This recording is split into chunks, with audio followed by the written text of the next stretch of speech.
You've also seen terrorist groups change the way they operate in other ways. One is using technology like the internet, so using the internet to raise funds, to transfer funds.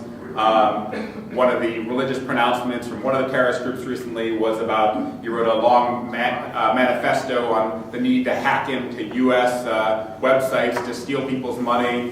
One of the guys in London who was arrested, he was running kind of a virtual network of people in the US and Bosnia and Sweden.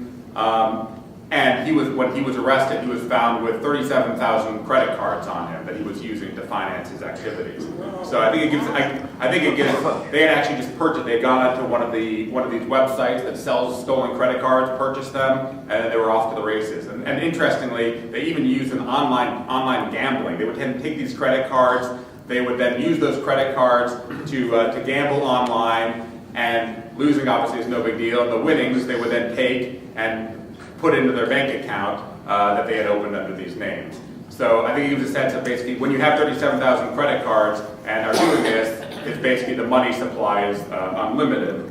I think the major shift though in terrorist financing has been in terms of criminal activity. I mentioned kind of the petty criminal activity that you're seeing, jewelry store robberies, kidnappings, etc. But the major thing has been kind of the large-scale involvement in the drug trade. And the Drug Enforcement Administration now tends to see some of these groups as no longer just terrorist groups, but as hybrid, basically narco-terrorism organizations that are really just as focused on transnational organized crime and being involved in those networks as they are in terrorism. And they count among those Hezbollah, the Taliban, FARC, and among others in that area. And one of the reasons is the potential profits in the global drug trade are just enormous. I mean, you can make small amounts of money from selling counterfeit CDs or whatever else it might be, but the amount of money you can make in terms of when you're truly involved in the drug trade, as the Taliban is now, in really all aspects of the drug trade, from the growing all the way to the manufacturing at this point, and the sums ramp up pretty quickly into the hundreds of millions of dollars. Some of these developments are positive. I mean, obviously the state of Al-Qaeda is a positive, and the fact that they're having real financial difficulties is a real positive. But on the other hand, it has made, I think, the U.S. government's job in some ways more difficult. As things get pushed down, decentralized, and there's no longer one address where this is going on, it's harder to track, it's harder to identify, and sometimes it's harder to shut down. But overall, I would say that it certainly is a positive trend. In terms of the other positive trend, terrorist dropouts, and this is my latest area of research at the Institute. And it was an issue I got interested in during the 9/11 Commission. We were putting together the story of the plot, and obviously very focused on the 19 hijackers. What were they doing? Who trained them? Who did they associate with? How did they pull it off? What I was fascinated by was that we came across people who had been selected for the plot personally by bin Laden, told to go home to Saudi Arabia, told to get visas for the United States so they could go on and train, and decided, this isn't for me when they got back home to Saudi Arabia.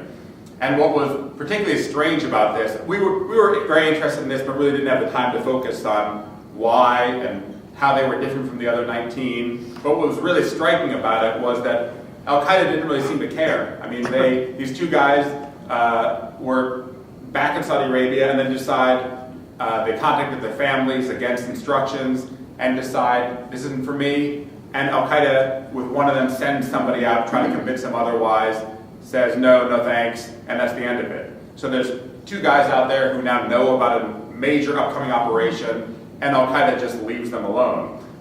And this was something, as I got to the Institute and started to look into the topic, was not out of the ordinary. There are a number of people who have dropped out, both before 9/11, since 9/11, and really dropped out without any repercussions. The guy that I mentioned who dropped out with his because of the refusal to give his wife money for the C-section, he decided when bin Laden moved from Sudan to Afghanistan, not to go with him, and that was the end for him, and there was no repercussion. Another guy who embezzled $100,000 from Al-Qaeda during the 1990s in Sudan, bin Laden finds out about it, and says, oh, you shouldn't have done that, you really should repay us. And he decided, he said, okay, repaid a little bit of it, and then left. Even the Lackawanna guys from Lackawanna, New York, they were in the training camps, decide, like, this isn't that great here, we want to go home. And their handler at the camp says to them, okay, but before you go home, don't leave, but if you want to, you at least have to see bin Laden before you go. So they bring him into a meeting with bin Laden. Bin Laden just says, so, you're leaving? Yes. Do you need your passport cleaned? No. How are the brothers? Fine. Okay. And that was the extent of it. And that really seemed to be a trend, a really surprising trend, is that people could leave without any repercussions. Not that I'm trying to advertise that terrorist groups are gentler and kinder than, that was not really the purpose of of pointing this out or my research, but I think it really gave a sense for that the terrorist groups were not terribly worried by low-level dropouts who they didn't really deem particularly important for the organization. It's still certainly a very positive trend that we're seeing in the dropout arena, in the people defecting from Al-Qaeda, and I think that Al-Qaeda is weakening as a result. But that being said, again, I think there's still a long way to go. Thanks again for having me here today. Whoa.